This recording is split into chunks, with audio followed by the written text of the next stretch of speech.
मुजफ्फरनगर से लोकसभा प्रत्याशी डॉक्टर संजीव बालियान का एक बयान सोशल मीडिया पर बहुत तेजी से वायरल हो रहा है। क्या इस बयान के पीछे की सच्चाई है, क्या इस बयान के पीछे की कहानी है, किसको लेकर यह बयान दिया, इसी पर हम बात कर लेते हैं संजीव बालियान जी से। संजीव जी, एक आपका बयान वायरल हो रहा है, क्या है उसकी हकीकत, वो हकीकत समझना चाहूँ। जो आपका ये बयान है, जो आपने ये कहा कि क्या कहते हैं कि मैं विकास की राजनीति करता हूँ, वो विनाश की राजनीति के युग वाले लोग हैं। बिल्कुल, मैंने कहा था कि हम विकास की राजनीति के युग के हैं और जो मेरे प्रतिद्वंदी मेरे सामने चुनाव लड़ रहे हैं समाजवादी पार्टी के, वे जिस दौर की राजनीति, उस दौर में विनाश की राजनीति थी। तो मैंने समाजवादी पार्टी को लेकर यह बयान दिया था। मैं किसी अपनी पार्टी वाले के खिलाफ क्यों बयान दूंगा। मेरा स्पष्ट कहना है कि विनाश काल जो युग था तो समाजवादी पार्टी का था।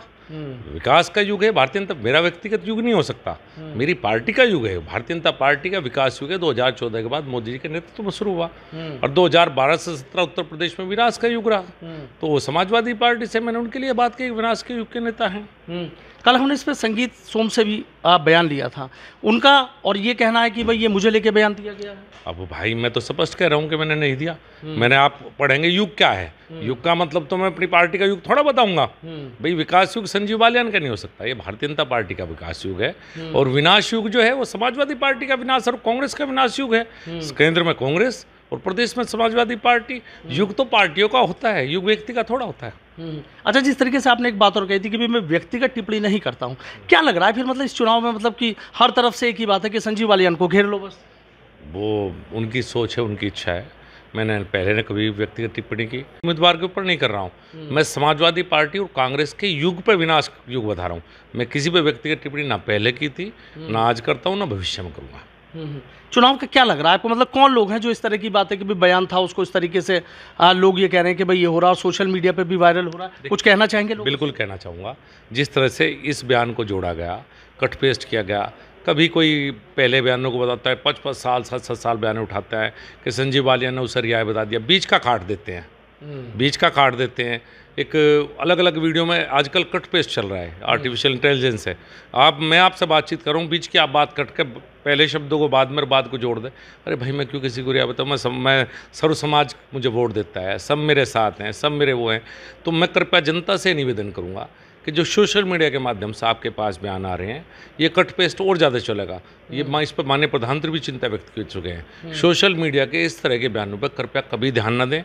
कोई भी व्यक्ति जो राजनीति कर रहा है वो किसी जाति समाज के बारे में कभी नहीं कह सकता, और मैं तो जीवन में नहीं कह सकता। मैं सर्व समाज की वोट से नेता बनता हूँ, किसी जाति की वोट से तो गाँव का प्रधान भी नहीं बन सकता, और सर्व समाज का सम्मान करता हूँ मैं। तो कृपया इन बयानों से सब बचे, मेरा निवेदन है सबसे। अच्छा, आपका निवेदन है। अच्छा संजीव जी, जो ठाकुर चौबीसी की बात कर लें, मुख्यमंत्री भी कल आए, तब आए, उसके बाद संगीत सोम से हमारी बात हुई, उन्होंने आपको लेके सीधा कर दिया कि भाई उनका स्तर नहीं है मेरे से बातचीत करने का, नाराज़गी जताने का। देखिए, मुख्यमंत्री जितनी अच्छी बातें कह गए, मुख्यमंत्री पहले के अपने रैली में भाषण सुना होगा कि जातियों का चुनाव नहीं, राष्ट्र का चुनाव है और राष्ट्रवाद पे हमें चलना है। मुख्यमंत्री जितना अच्छा बोले, शायद मैंने कम इतना अच्छा, इतना भावुक अपील उनकी देखी है। उसके बाद कोई क्या कहे उस पर मैं टिप्पणी करूँ, ठीक नहीं। मुख्यमंत्री जी आए हैं, इतनी बड़ी बात कह गए, ये मेरे लिए बड़ी खुशी की बात है। मेरे लिए दोबारा आए हैं, 2 बार जम्मू से सीधा चल के आए माननीय मुख्यमंत्री जी। उन्होंने कितनी चिंता मेरे चुनाव की है, मैं उनका आभारी हूँ। और किसी के व्यक्तिगत बयानों पर मैं टिप्पणी ना पहले करता था, ना आज करता हूँ। अच्छा, नाराज़गी के पीछे की वजह क्या लग रही है? क्या मतलब चंद लोगों की नाराज़गी, आपको लग रहा है कि वाकई ठाकुर चौबीसी नाराज़ है? देखिए, नाराज़ कभी समाज नहीं होता, नाराज हमेशा व्यक्ति होता है, और कोई भी व्यक्ति समाज से बड़ा नहीं होता। तो मैं कहूँ मेरे होने से या किसी के होने से समाज नाराज, तो व्यक्ति नाराज होते हैं, आपस में मतभेद हो जाते हैं राजनीति में। हम पिछला चुनाव राष्ट्रीय लोकदल और हमारे साथ लड़े, इस बार हम साथी हैं। तो राजनीति में आपस में मतभेद दूर होना चलना चलता रहता है। तो ये मतभेद ही है या मनभेद है? नहीं, मतभेद ही होते हैं। भाई व्यक्तिगत लड़ाई तो किसी की किसी से है नहीं, ये राजनीति की है, तो मतभेद हो जाते हैं, मतभेद दूर हो जाते हैं।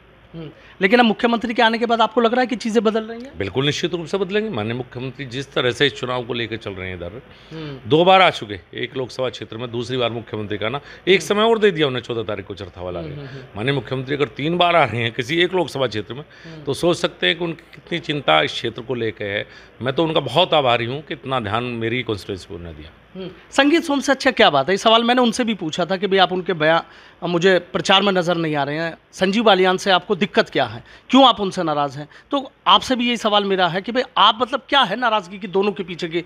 आप भी कद्दावर नेता हैं, वो भी कद्दावर नेता हैं, और कहीं ना कहीं बीजेपी के लिए तो टेंशन की बात है ना कि भाई दो घर की परिवार के सदस्य अगर इस तरीके से आमने सामने आएंगे तो दिक्कतें होंगी। तो मतलब वजह क्या है जो आपको लगता हो? तो ऐसी कुछ वजह ही होते हैं कि कोई यहाँ के कुछ कह देता है, वहाँ के जाके कुछ कहता है। राजनीति में यही बातें हैं, कान में डाल दी जाती है और इसके अलावा कुछ नहीं है। आपको लग रहा है मतभेद दूर हो जाएगा? हाँ, क्यों नहीं दूर होंगे? जब अलग अलग पार्टियां लड़ते हुए साथ होती है तो कोई सी बात मुझे तो लगती है कोई व्यक्तिगत लड़ाई थोड़ा है।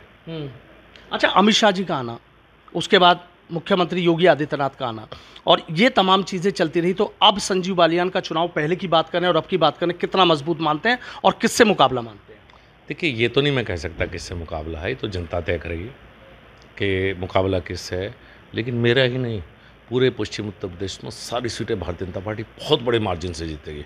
ये जो अंडरकरंट है नरेंद्र मोदी जी के नाम का, इसे लोग नहीं देख पा रहे। जो लॉ एंड ऑर्डर है योगी जी का, नरेंद्र मोदी के विकास कार्य हैं, जाति धर्म की दीवारें टूट रही हैं, भारतीय जनता पार्टी के प्रति जुनून है।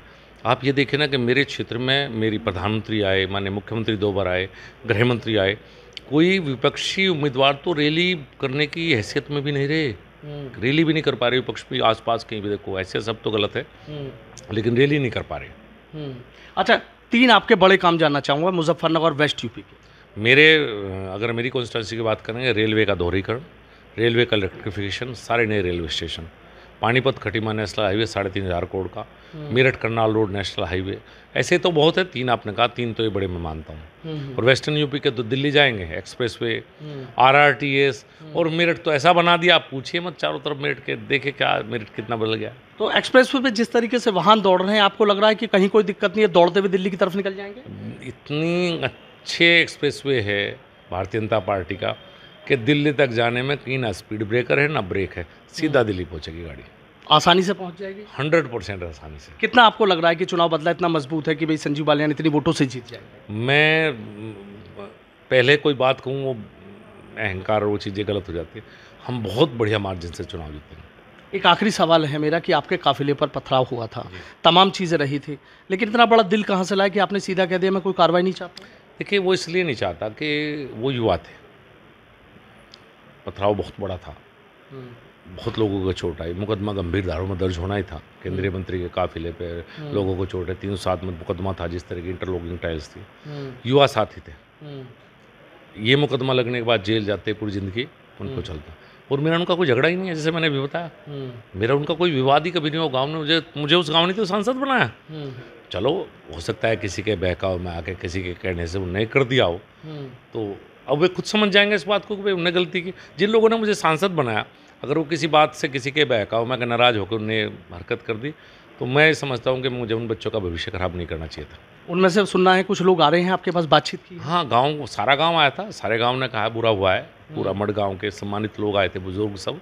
मैंने उन्हें कहा आप निश्चिंत रहो, मेरे मन में रत्ती भर भी वो नहीं है, हमारे बच्चे हैं, आप भी समझाना, और समय मिलेगा चुनाव के बाद मैं भी समझाऊंगा, हमें कोई कार्रवाई बिल्कुल नहीं करवानी है। जिस तरीके से पूरे पश्चिम उत्तर प्रदेश में, भाई ये तो बात रहेगी भाई संजीव बालियान को घेरने की रही, लेकिन पूरे पश्चिम उत्तर प्रदेश में जिस तरीके से अलग अलग जो राजपूत समाज है वो अपनी अलग अलग पंचायतें कर रहा है, इसके पीछे क्या लग रहा है? देखिए, चुनाव के दौरान कुछ लोग करते हैं इस तरह के, हर जगह हर जातियों में होते हैं। पर्टिकुलर एक राजपूत समाज तो ऐसा है कि भारतीय जनता पार्टी को 100% वोट देने वाला समाज है। मेरे पिछले चुनाव में उन्हीं की वजह से मैं चुनाव जीता हूँ, 100% वोट, जबकि मेरे अपनों में डिवीज़न था जिस जाति में मैंने जन्म लिया है, तो वो तो भारतीय जनता पार्टी का है। और भी जातियों में इस तरह से कुछ लोग आते हैं चुनाव के समय निकल कर, लेकिन जैसे जैसे चुनाव आता है, व्यक्ति राष्ट्र को सोच कर वोट डालता है, मोदी जी को प्रधानमंत्री बनाने के लिए वोट डालता है, तो ये धीरे धीरे चुनाव आने तक सब चीज़ें शांत हो जाएंगी। पूरे पश्चिम उत्तर प्रदेश में हवा बदल जाएगी? बदल चुकी है साहब, हवा का रुख पहचानिए। अब तो पछुआ हवा पूरब की तरफ चलेगी और आंधी में बदलेगी। ठीक है, बहुत बहुत शुक्रिया। तो देखिए, केंद्रीय मंत्री डॉक्टर संजीव बालियान जी जो मुजफ्फरनगर लोकसभा से यहाँ बीजेपी के प्रत्याशी हैं, सीधा कह रहे हैं कि जो मैंने बयान दिया था वो संगीत सोम को लेकर बयान नहीं दिया था, मेरा बयान कांग्रेस और समाजवादी पार्टी को लेकर था। और ये भी कह रहे हैं कि हवा अब बदल चुकी है और आप देखिए कि बीजेपी की किस तरीके से लहर नजर आएगी।